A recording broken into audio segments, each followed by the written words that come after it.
नमस्कार, स्वागत है आप सबका कंचन टीवी पर। जैसे कि आपको पता है, हम महिला सशक्तिकरण पर हमेशा काम करते रहते हैं और ऐसी महिलाओं को आपके सामने लाते रहते हैं जिन्होंने महिला उत्थान के लिए बहुत सारे काम किए होते हैं। और ऐसी ही एक महिला है जिनसे आज हम मिलवाने वाले हैं। उनके बारे में बता दूं, वो हाई कोर्ट चंडीगढ़ में वकील हैं, उसके साथ साथ एक सामाजिक व्यक्तित्व हैं। समाज के लिए बहुत सारे काम किए हैं और बहुत बड़ा काम उन्होंने जो किया था, जो महिलाएं हैं, जो दुल्हन हैं, जो एनआरआई आते हैं उन्हें छोड़कर चले जाते हैं, उनके उत्थान के लिए भी उन्होंने काम किया। देश ही नहीं, विदेशों तक भी उन्होंने काम किया। उत्सुकता को खत्म करते हुए मैं मिलवाने वाला हूं जीरकपुर से दिलजीत एडवोकेट जी से। मैडम, स्वागत है आपका। Thank you. मैडम, जानना चाहूंगा, दिलजीत कौर एक वकील के तौर पर, एक सामाजिक शख्सियत के तौर पर लोग आपको जानते हैं, लेकिन दिलजीत का आज की दिलजीत बनने की कहानी बहुत ही संघर्ष से होकर निकली है। बहुत संघर्ष आपने किया है। वो संघर्ष की कहानी मेरे दर्शकों को आप बताइए। देखिए, पहले तो मुझे लगता है कि मैं नहीं, दुनिया का हर इंसान जो है वो अपने संघर्ष से ही कुछ पाता है। जैसे कि हमारे पुराने लोगों की कहावत है कि जो दाना है वो जब तक मिट्टी में मिल के उसके बाद ही वो गुले गुलजार होता है या खिले गुलजार होता है। तो जो चंदन जो सोना है वो भी जब तक उसमें आग में तपता नहीं है तब तक वो मतलब उसको ऑर्नामेंट्स या गहने नहीं बनाए जा सकते। तो इंसान की जो परिस्थितियां होती हैं, मुझे लगता है कि उनके साथ लड़ना, उनके साथ आपको संघर्ष करके जो है आगे जाने में जो आनंद है जीवन का, वो शायद एक नॉर्मल लाइफ में नहीं है। जी जी, शायराना अंदाज में आपने बातें कही। मैं जानना चाहूंगा कि वकील बनने की जो एक कहानी है आपकी, काफी मार्मिक सी कहानी है, वो दर्शकों को बताइए। उसमें ये है कि मैं लुधियाना के किसान परिवार से बिलोंग करती थी। और वहाँ से जब मैं 19 वर्ष की थी अभी, तो मेरी शादी यहाँ पर कर दी गई, चंडीगढ़ के पास में, ये जीरकपुर का एरिया है जो। तो उसके बाद जहाँ जब आने के बाद मुझे, अभी मेरी पढ़ाई जारी थी, तब मुझे पता चला कि मेरे फादर इन लॉ जो थे वो कस्टम एंड एक्साइज में थे, ऑफिसर थे इंडियन रेवेन्यू सर्विसेज में। तो इनकी ये पुश्तैनी ज़मीन जो है वो काफ़ी पुरानी है, मतलब 100 साल से पुरानी ज़मीन है। तो यहाँ पर मेरे father in law retired life जी रहे थे और खेती किसानी का काम भी वो देखते थे यहाँ पे। तो उसके बाद शादी के बाद, यहाँ आने के बाद कुछ सालों के बाद मुझे पता चला, जैसे धीरे धीरे, कि यहाँ पर बहुत सारी जो कोर्ट की लिटिगेशन पेंडिंग है, और वो बढ़ते बढ़ते बढ़ते इतनी बढ़ गई कि उसके अंदर जो है वो क्रॉस फायरिंग हुई और काफ़ी मतलब केसेस वगैरह रजिस्टर्ड हो गए। फिर उसके अंदर मतलब काफ़ी रेवेन्यू के केसेस हो गए, सिविल के केसेस हो गए। मतलब ऐसे कोई केस नहीं थे कोर्ट में जो, नहीं आप कह सकते कि इस तरह का केस नहीं था।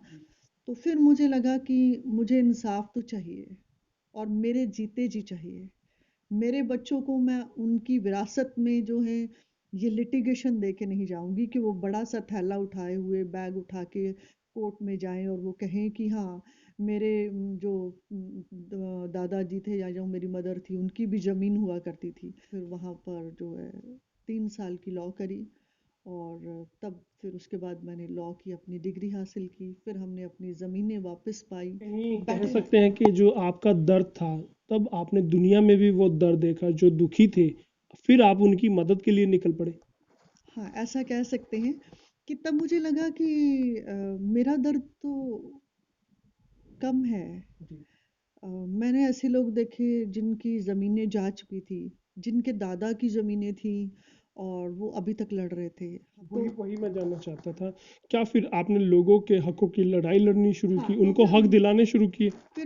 मुझे लगा कि भगवान ने शायद मुझे ये ड्यूटी दी है, मुझे चुना गया है इसके लिए उस ऑल माइटी द्वारा, कि तुम जो है जितना दर्द जो है, मतलब आराम से बैठने की फिर आदत नहीं रहती जब आप 100 की स्पीड से दौड़ रहे हो, और फिर जब ये दौड़ते दौड़ते अचानक आपको सब कुछ मिल जाए, और फिर कहा जाए कि ये आपके लिए एक चेयर लगा दी है जिसके ऊपर आप गद्देदार चेयर के ऊपर आराम से बैठिए और आपको सब कुछ मिलेगा। जी तो जी आप बैठ नहीं सकते। तो फिर मुझे लगता था कि वो लेडी का ये था, वो था। तो फिर हमने फार्मर्स की हेल्प करनी शुरू करी। जी क्योंकि मुझे लगता है कि उतनी प्रॉब्लम्स होती नहीं गाँव में, जी जितनी वो उनकी नॉलेज नहीं होने की वजह से या जी वकील गलत चुन लेने की वजह से या उनको लगता है कि मतलब जैसे छोटी-सी वजह से मतलब पूरा मतलब परिवार सफ़र कानून करता है। कानून की अज्ञानता की या वजह से यस, वो भटक जाते हैं भटक कहीं ना जाते हैं। कहीं, और गलत वकील चुन लेने से समस्याएं हाँ, बढ़ जाती है। बढ़ जाती है। जैसे कि आप सिविल का कोई केस है, आप क्रिमिनल लॉयर को हायर कर लेते हैं जी या ऐसी कुछ भी गलती मतलब आपने वो करी है, तो उस तरह से मुझे लगा कि मुझे लोगों का साथ देना चाहिए। जी जी फिर यहाँ पे बनूर कनाल का मतलब हमारे यहाँ काफ़ी डिस्प्यूट था। फिर ऐसे जैसे जिसमें 150 गाँव इन्वॉल्व थे, ऐसे मतलब फिर केसेस में हमने इन्वॉल्व होना शुरू जी किया। जी जी। तो मैं तो वही संख्या में जानना चाहूंगा मैडम आपसे कि कितने किसानों की जमीनों को छुड़वाने में मदद आपने अभी तक की है। अब ऐसा तो नहीं कह सकती हूँ, मुझे तो ऐसा लगता है कि बस सुबह होती है और शाम होती है, फिर लगता है कि कोई भी आ रहा है, उसके साथ कुछ भी करने की हेल्प की ज़रूरत है।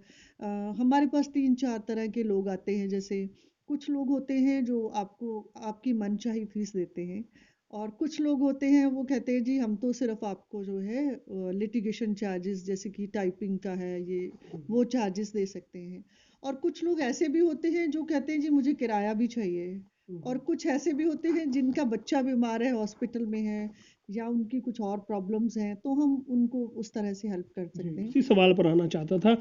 जमीनों के कब्जे दिलाते दिलाते कब आप एनआरआई के द्वारा प्रताड़ित जो दुल्हनें थी उनके उत्थान के लिए आप काम कब करने लगे और क्या क्या काम आपने किए। जो वो वर्ग था, जब मैं एक महिला से मिली जिसकी उम्र 65 साल थी जी और उसका बेटा था और वो बेटा जो अनमैरिड था, मतलब उसकी उम्र निकल गई थी शादी की और वो लड़का नशे करता था। तो मुझे बताया गया कि इसका फादर फॉरेन में रहता है अमेरिका में और ये लड़का उसी की वजह से नशे कर रहा है क्योंकि बचपन से इसने ऐसा जीवन जिया है।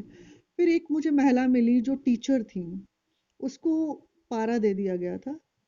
तो उसको जो है उसके बच्चों को भी उससे छीन लिया गया था। तो वो कनाडा का केस था। फिर मुझे ऐसे मिलते मिलते मिलते ऐसे लोग मिलने लगे, तो मुझे मतलब मैं कितने दिन तक मतलब खाना नहीं खा सकती थी। खाना खाते हुए मुझे एक लड़की याद आती थी। चेहरा याद आ जाता था उनका। वो एक लड़की थी, बहुत सुंदर थी वो और उसका छोटा-सा घर था। उस घर में वो जो परिवार था, वो 2 कमरों के परिवार में 2 कमरों के मकान में पूरा परिवार जो फादर और बेटी को कई साल तक उन्होंने आमने-सामने नहीं होने दिया था। और जब वो केस मेरे पास आया, उस लड़की का जब हमने स्कार्फ हटाया ऊपर से, तो उसके सिर के ऊपर ऐसे बड़े-बड़े लेमन के साइज़ के यहाँ छेद थे, जो कि जलाई गई थी। फिर एक लड़की थी जिसकी आँख ऐसे थी, मतलब ऐसी जलाई हुई औरतें जिसको आप शब्दों में बयान नहीं कर सकते हो। तो मुझे लगता था कि मैं तो बहुत किस्मत की धनी हूँ। तो लेकिन वो जो ऐसी लड़कियों के केसेस जब मैंने देखे, तो फिर मैंने सोचा कि मुझे 2-3 काम ज़रूर करने हैं। नंबर 1, मुझे कॉलेजेस और यूनिवर्सिटीज़ में इसके लिए काम करना होगा, ताकि किसी और के साथ ये ना हो। जी तो फिर हम उन लड़कियों का एक ग्रुप बनाते थे और फिर मटका चौक पे या कहीं भी कॉलेजेस में, यूनिवर्सिटीज़ में, कहीं भी जाके जो है फिर उन लड़कियों के साथ हम उनको इंट्रोडक्शन करा के वो खुद अपने एक्सपीरियंसेस आपस में शेयर करते थे। जी फिर दूसरा काम उससे क्या था कि ये आपके साथ भी हो सकता है। जी तो इसके लिए आप बचें। बचने का क्या है कि आप अपने फ़र्ज़ तो निभाएँ, हम्म। लेकिन आप अपने हकों को भी जानें। जी तो मैं कहती हूँ कि ड्यूटीज एंड जी राइट्स जी। मतलब हम आप अवेयरनेस के लिए काम यस करने लगे ताकि जागरूक हो और कोई लड़की इस प्रताड़ित ना हो। यस तो एक तो हमने ये किया। जी दूसरा फिर हमें था कि जो ये कानून लोग कहते हैं कि हमारे देश का कानून बॉर्डर के पार नहीं चलता है, तो वो लोग जो है मतलब यहाँ से बॉर्डर क्रॉस करते ही जो आपने वहाँ जाके फ़ोन नंबर बदल लेते हैं, वहाँ जाके अपना एड्रेस बदल लेते हैं, और लड़की जहाँ पर जो है वो सालों साल इंतजार करती है। तो प्रयास आपके, आप 7 समुंदर पार भी गए हैं, आपने वहाँ विदेशों में जाकर भी काम किया है और वहाँ से आप बचा के भी लाए हैं, वापस भी लाए हैं। कितनी महिलाओं का जीवन बदल पाया? अब तो मैं याद भी नहीं कर सकती हूँ कि मतलब कितनी होंगी। जी। ठीक है, तो कई कई बार तो ऐसा होता था कि हमारे पास सैकड़ों केस होते थे। हम हर साल हर महीने लिस्टें जारी करते थे। जी। तो फिर कुछ पॉलिटिकल लोगों के साथ भी हमने काम किया था, तो फिर उस हिसाब से तो पता नहीं हज़ारों हज़ारों ही जी, जी। होंगी। ठीक विदेशों है। विदेशों से कैसा रिस्पॉन्स मिला, क्योंकि आप हर कंट्री में गए हैं तकरीबन, और उन महिलाओं को मुक्ति दिलाने के लिए, उनका हक दिलाने के लिए, वहां से कैसा रिस्पॉन्स आपको विदेशों से मिला? ऐसा है ना कि जो लड़का है वो विदेश में है, लड़की इंडिया में है, तो उसके लिए जो संघर्ष करना या उसके लिए इंसाफ पाना मुश्किल था। मान लीजिए लड़का इंग्लैंड में है, तो उसको पता ही नहीं है वो कहाँ पर है, जी। उसका एड्रेस क्या है, तो उसको प्राइवेसी लॉ के अंदर उसको प्रोटेक्शन है। तो हम क्या करते थे फिर वहाँ से, जैसे बीबीसी लंदन है, तो उन्होंने जैसे बहुत सारी डॉक्यूमेंट्रीज हमारे साथ करी इस इशू के ऊपर। 2004 में हमने एक दिन में जो है 40 लड़कियों को जो है अलग अलग सेटअप रख के उनकी इंटरव्यू रिकॉर्ड की। जी। उन उसके बाद उस लड़की का जो हस्बैंड है या इन लॉज हैं, उसके वहाँ कनाडा में जाकर के उन रिपोर्टर्स ने एक एक के घर में जाके नॉक किया जी। कि आप अपनी वाइफ को इंडिया में छोड़ कर आए हैं, जी। ये आपका बच्चा है, जी। आप उसको मेंटेनेंस नहीं दे रहे हैं। वो बाहर से डिवोर्स लेके आ गया है, जी। जो कि लीगली तो सही नहीं है, जी। लेकिन वो फटाक से आते हैं, शादी करते हैं और हफ्ते भर में वापस भी चले जाते हैं। जी। इतनी देर में एफआईआर कराना, एलओसी खुलवाना, अरेस्ट कराना, तो ये बहुत मुश्किल काम थे। लेकिन आपने किया। यस। तो तब हमें जो है पुलिस ने बहुत मदद की, जी, क्योंकि उन सरकार। लोगों ने सोचा कि जी। जी। इसके ऊपर कोई काम नहीं कर रहा। जी। इसके ऊपर जब उनको बताया जाता था कि ये ऐसे हो जाएगा, और जेन्युइन केसेस में उन पुलिस ने इसमें केसेस जी। दर्ज जी। किए। दिलजीत कौर ने काम किया, पुलिस ने मदद की, सरकार ने कितनी मदद की? अभी देखो, बहुत हद तक पंजाब में तो देखिए कमीशन बनाया गया है, जी। एनआरआई कमीशन, और काफ़ी चीज़ें बदली हैं। जी। पुलिस में एनआरआई सेल बनाया गया है। जी। लेकिन अगर आप ओवरऑल देखें तो ऐसा कुछ कह नहीं सकते हैं कि मतलब एक वो बना दिया और जिसके ऊपर चल के हर लड़की बिना किसी सुरक्षित हो प्रॉब्लम गई। के उसके अंदर उसका जो है वो सोल्यूशन हो जाए। क्या इस तरह के केस अब भी आते हैं सामने? अब भी बहुत हैं, तो बहुत आप हैं। तो क्या दिलजीत कौर काम करते हैं उन पे? हाँ, अब जो है बहुत सारी जो मतलब अवेयरनेस हो गई है इस इशू पे। हम national commission for women, state commission for women, ministry of external affairs के थ्रू, मतलब अलग-अलग उसके ऊपर हम आज भी काम करते हैं। जी। जी। इन सब कामों को लेके कितना सम्मान अभी तक आपको मिला है? अ, शायद जितना मैं डिज़र्व भी नहीं करती होंगी। शायद मुझे लगता है कि जब तक ये चीज़ अंजाम तक ना पहुँच जाए, शायद जब तक एक भी लड़की की आंखों में इसके लिए आंसू हैं, तो मतलब बैठा नहीं जा चाहिए, और मुझे लगता है कि तब तक मेरे अंदर शांति नहीं आएगी। गवर्नमेंट ऑफ इंडिया ने इसके ऊपर एक बिल लाए थे, वो अभी लोकसभा में पास होना बाकी है। सम्मान की बात तो मैं करूं, सम्मान की पंजाब सरकार ने, हरियाणा सरकार ने, भारत सरकार ने क्या दिलजीत कौर को सम्मानित किया है इस काम के लिए आज तक? नहीं, मुझे पार्लियामेंट ऑफ लंदन में जो है हाउस ऑफ कॉमन्स में एक्सेलेंसी अवार्ड मिला। जी। तो हम न्यूजीलैंड पार्लियामेंट में गए, तो बहुत कंट्रीज में ऐसे जो मिले, मतलब लेकिन एम्बेसडर। कभी खलता नहीं कि अपने देश में सम्मान से अछूते हैं अभी तक? मैंने कभी सोचा नहीं। बहुत सारे कॉलेजेस बुलाते हैं, बहुत सारी यूनिवर्सिटीज़ बुलाती हैं, वहाँ बच्चे बहुत प्यार करते हैं लड़कों को, लड़कियों को। हम pre wedding and post wedding counselling करते हैं। जी। तो उसके अंदर मुझे ऐसा कोई मतलब वो नहीं है कि ऑफिशियल तौर पर पंजाब सरकार की तरफ से या भारत सरकार की तरफ से ऐसा कोई अवार्ड तो नहीं वो है। जी। लेकिन जो एनआरआई अचीवर्स अवार्ड मिला, जैसे ऐसी बहुत सारी संस्थाएं हैं, संस्थाओं ने दिया। बहुत लेकिन सम्मान दिया, खलता बहुत नहीं, प्यार। सरकार ने जो आपके काम की कदर नहीं की या सम्मान नहीं दिया, क्या खलता है कभी? मैं ऐसा सोचती नहीं। मैं सोचती हूँ कि जो मेरा फर्ज है, जो आपने जैसे किया। कृष्ण जी कहते हैं कि अपना कर्म करें और फल की इच्छा ना बिल्कुल, रखें, बिल्कुल, बिल्कुल। तो उसी हिसाब से हम कर्म करने में विश्वास जी। रखते जी। हैं। आप कर्म करने में विश्वास रखते हैं। अब जानना चाहूंगा कि भविष्य की क्या परियोजनाएं आपकी है, क्या क्या आप सोचे बैठे हैं जो निकट भविष्य में करने वाले हैं। तो एक तो जो है इसके अंदर हम उस बिल को पास कराने में बहुत जो है कोशिश कर आगे भी करते रहेंगे, और जब तक पास नहीं हो जाता वो बिल, तब तक हम आराम से बैठने वाले नहीं हैं। जी जी दूसरा जो है जो हमारी कैंपेन्स चलती हैं वो इंटरनेशनली चलती हैं। जी तो जहाँ जहाँ इंडियंस हैं, क्योंकि इंडियन डायस्पोरा दुनिया का सबसे बड़ा डायस्पोरा है, तो उसको हम जो है इसके अंदर अप्रोच करते रहे हैं और करते रहेंगे। जी तो इंटरनेशनली इसके अंदर हम काम करेंगे।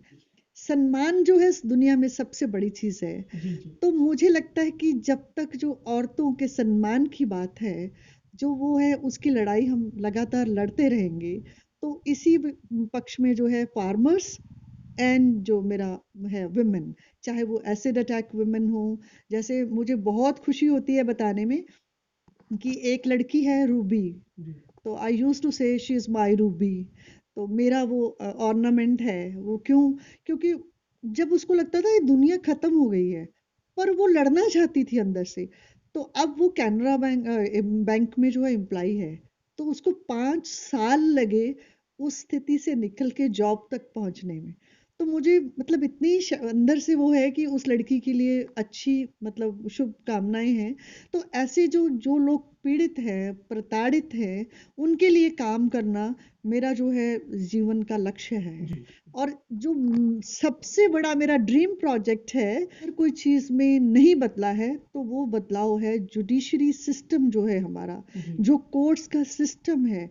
आज एक भी कोर्ट मुझे नहीं लगता होगी हिंदुस्तान में, लोअर कोर्ट से लेकर के सुप्रीम कोर्ट ऑफ इंडिया तक, यहाँ पर जितने सैंक्शनड जजेस की पोस्ट हैं उतने जजेस उन कोर्ट्स में हों।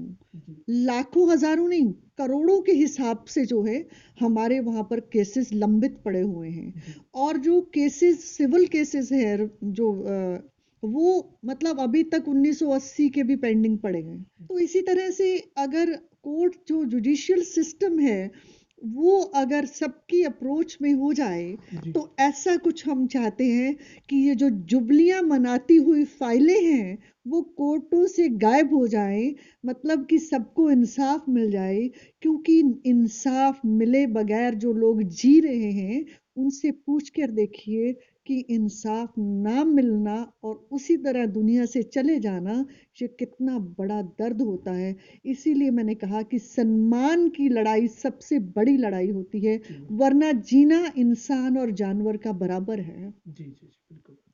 अब मैं चलते चलते आपसे जानना चाहूंगा, किसान आंदोलन, बहुत धूम है किसान आंदोलन की, पूरी दुनिया तक आवाज पहुंची है, सरकार के कानों तक आवाज नहीं पहुंच रही है। सरकार गलत है, किसान गलत है। देखिए, मैं खुद फार्मर हूँ।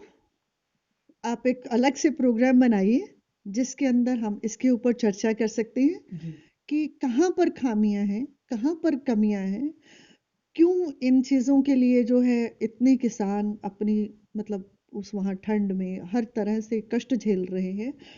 तो मुझे लगता है कि ये भी ऐसे ही कानून हैं जो शायद एसी कमरों में बैठ कर के नॉन फार्मर्स ने बनाए होंगे। जी तो मेरे ख्याल में गवर्नमेंट ऑफ इंडिया को एक इसके ऊपर बड़े दिल से जो है वो बात सुननी चाहिए और करनी चाहिए। तो क्या कहीं ना कहीं जो किसान कहते हैं कि तीनों कानून रद्द कर दिए जाएं, बिल्कुल ही हटा दिए जाएं, वो कर देना चाहिए सरकार को।